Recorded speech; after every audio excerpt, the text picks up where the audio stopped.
Assalamualaikum warahmatullahi wabarakatuh. Yang kami hormati Bapak Presiden, Bapak Wakil Presiden, pada hari ini kita akan memulai rapat terbatas. Materi utama adalah pengarahan Presiden kepada para gubernur berkaitan dengan pandemi COVID-19. Bapak Presiden, kami laporkan hadir 34 gubernur 100%, dan anggota kabinet yang diundang juga hadir 100%. Untuk itu kami mohon Bapak Presiden untuk memberikan arahan kepada kita semua. Kami persilakan Bapak Presiden. Bismillahirrahmanirrahim. Assalamualaikum warahmatullahi wabarakatuh. Selamat pagi, salam sejahtera bagi kita semuanya. Om Swastiastu, Namo Buddhaya, salam kebajikan. Yang saya hormati Bapak Wakil Presiden, para menteri, serta para gubernur dari seluruh provinsi yang hadir pada pagi hari ini. Pagi hari ini saya ingin memberikan arahan mengenai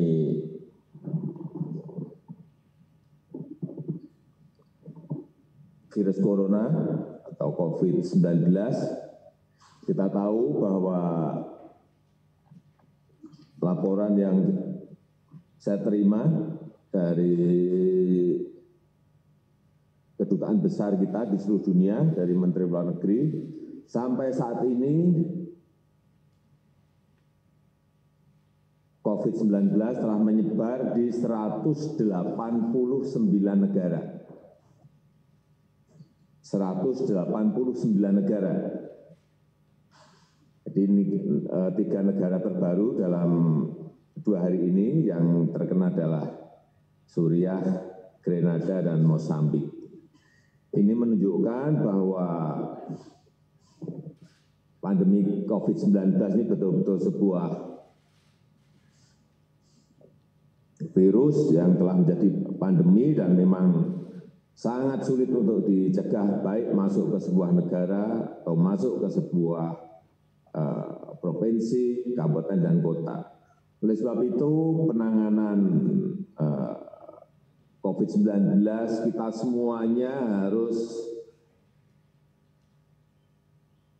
satu visi,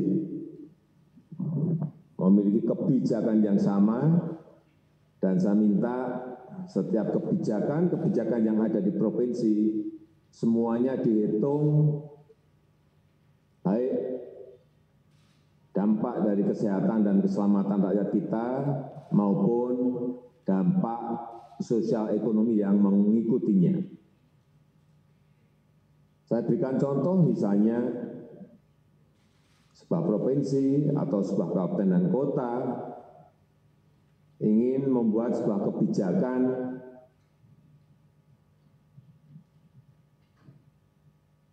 sekolah diliburkan, kantor ditutup semuanya, kemudian tempat-tempat transaksi ekonomi, misalnya pasar ditutup semuanya, tolong ini betul-betul dihitung betul, dikalkulasi betul dampak sosial ekonomi dan kesehatan yang ada.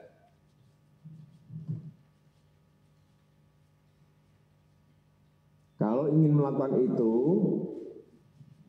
kebijakan setelah itu dilakukan tolong betul-betul disiapkan.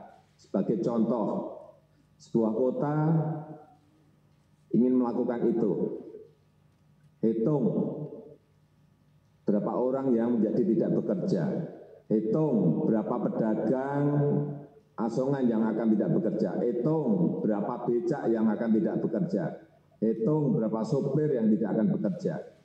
Sehingga di dalam APBD dukungan kepada sektor-sektor itu yang harus diberikan.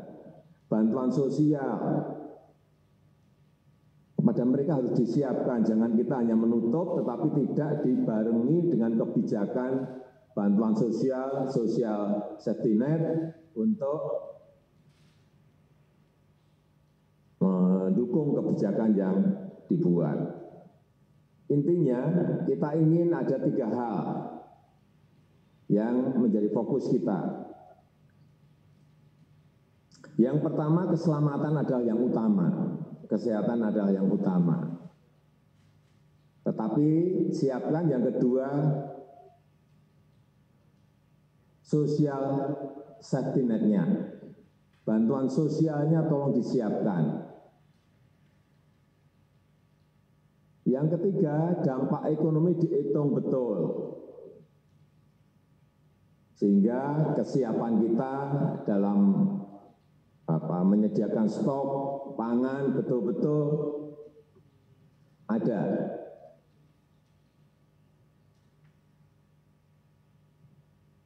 Kemudian kenapa ada yang bertanya pada saya, kenapa kebijakan lockdown tidak kita lakukan? Perlu saya sampaikan bahwa setiap negara memiliki karakter yang berbeda-beda, memiliki budaya yang berbeda-beda, memiliki kedisiplinan yang berbeda-beda. Oleh sebab itu, kita tidak memilih jalan itu. Dan itu sudah saya pelajari. Saya memiliki analisa-analisa seperti ini dari semua negara, ada semuanya. Kebijakan mereka apa, mereka melakukan apa, kemudian hasilnya seperti apa, semuanya dari Kementerian Luar Negeri, lewat dubes-dubes yang ada, terus kita pantau setiap hari. Sehingga di negara kita memang yang paling pas adalah physical distancing. Menjaga jarak aman, itu yang paling penting. Kalau itu bisa kita lakukan, saya yakin bahwa kita akan bisa mencegah penyebaran COVID-19 ini.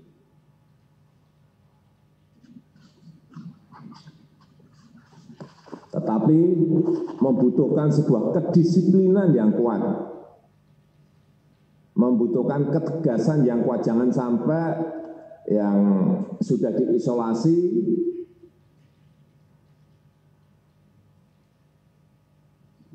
saya membaca sebuah berita sudah diisolasi masih membantu tetangganya yang mau hajatan. Ada yang sudah diisolasi masih beli handphone dan belanja di pasar. Saya kira kedisiplinan untuk mengisolasi itu yang paling penting. Partial isolated, mengisolasi sebuah RW, mengisolasi sebuah kelurahan penting, tetapi betul-betul dengan sebuah kedisiplinan yang kuat. Kalau ini bisa kita lakukan, saya kembali lagi, saya meyakini bahwa skenario yang telah kita pilih akan memberikan hasil yang baik. Dan sebentar lagi saya juga ingin mengumumkan mengenai mitigasi dari dampak ekonomi terhadap masyarakat. Ini perlu saya sampaikan juga pada para gubernur. Saya perintahkan ini kepada semua menteri, gubernur, bupati, dan wali kota agar memangkas rencana belanja yang tidak prioritas di APBN maupun di APBD. Anggaran-anggaran perjalanan dinas, pertemuan, belanja-belanja lain yang tidak dirasakan langsung oleh masyarakat segera harus dipangkas. Karena kondisi fiskal kita sekarang ini bukan sebuah kondisi yang enteng. Kemudian melakukan refocusing kegiatan dan melakukan realokasi anggaran.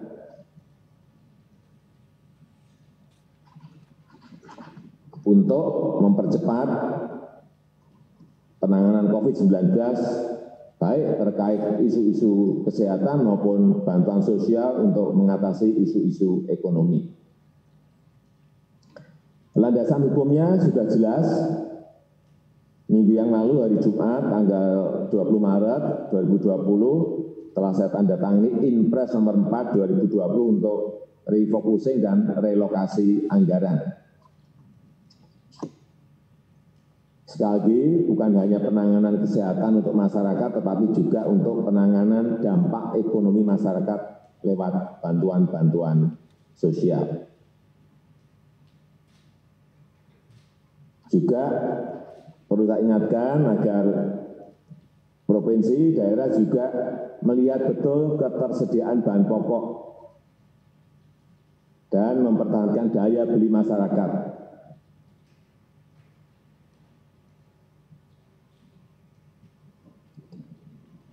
Tolong dilihat betul keadaan para buruh, terutama para pekerja harian, para petani, para nelayan, dan juga ini yang terkena dampak terlebih dahulu, para pelaku usaha mikro, usaha kecil, agar kita usahakan agar daya belinya tetap terjaga dan bisa tetap beraktivitas dalam berproduksi. Oleh sebab itu, setiap kegiatan yang ada di provinsi, kabupaten dan kota, tolong diarahkan agar program-program itu bisa semuanya menjadi program padat karya tunai. Ini untuk mempertahankan daya beli masyarakat. Program padat karya tunai harus diperbanyak, harus dilipat gandakan, tetapi tetap harus mengikuti protokol kesehatan secara ketat untuk mencegah penularan COVID-19.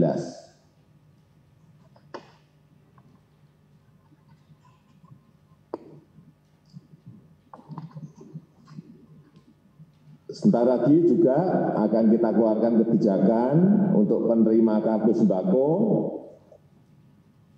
Selama 6 bulan mendatang akan kita tambah 50.000 sehingga diterima 200.000 per keluarga penerima manfaat. Anggaran yang telah kita siapkan 4,5 triliun. Kemudian juga akan segera dimulai kartu prakerja, implementasi dari kartu prakerja. Ini kita pakai untuk antisipasi para pekerja yang terkena PHK, para pekerja harian yang kehilangan penghasilan, dan para pengusaha mikro yang kehilangan pasar atau kehilangan omset. Alokasi anggaran yang telah kita siapkan adalah 10 triliun. Agar provinsi-provinsi bisa ikut mendukung ini, siapa yang harus diberi mulai didata dengan baik.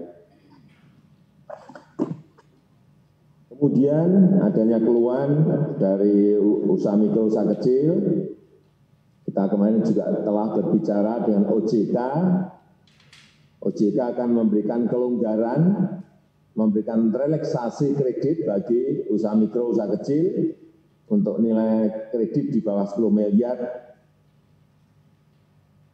Baik ini yang di kredit yang diberikan oleh perbankan maupun industri keuangan non-bank, akan diberikan penundaan cicilan sampai 1 tahun dan penurunan bunga.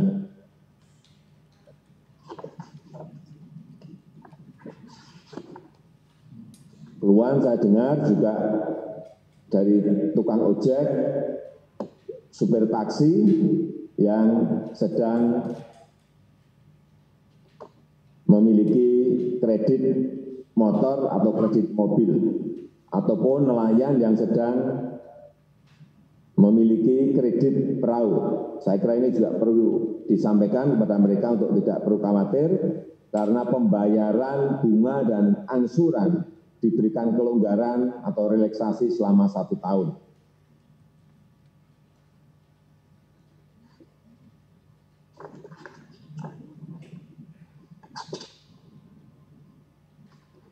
Beberapa skenario juga telah kita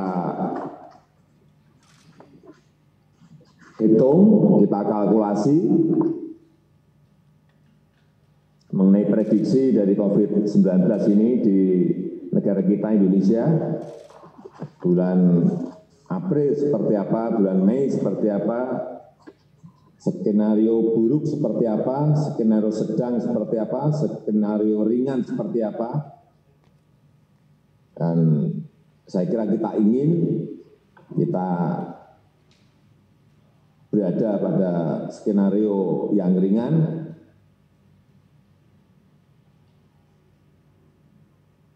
dan kalau memang betul-betul sulit dibendung, ya kita paling tidak masuk ke skenario sedang, jangan sampai masuk ke skenario yang paling buruk.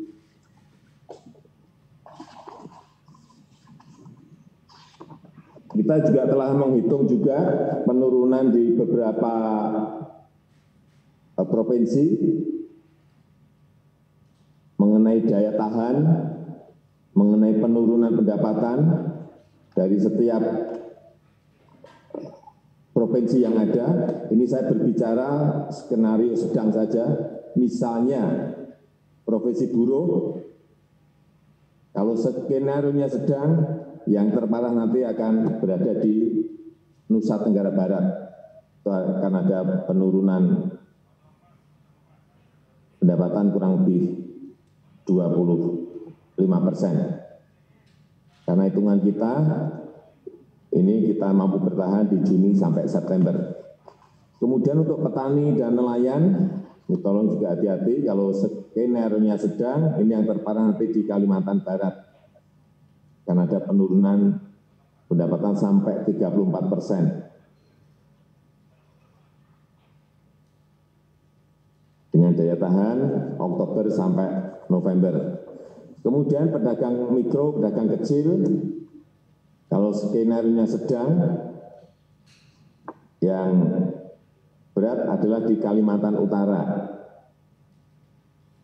Dengan penurunan pendapatan sampai 36%. Dan kemampuan bertahan di Agustus sampai Oktober.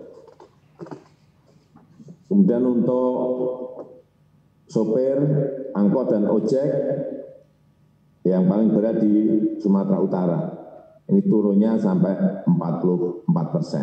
Angka-angka seperti ini mohon juga dikalkulasi secara detail di daerah, sehingga persiapan-persiapan bantuan sosial oleh provinsi, oleh kabupaten dan kota betul-betul bisa disiapkan lewat tadi yang sudah di depan saya sampaikan, refocusing dan relokasi anggaran yang ada.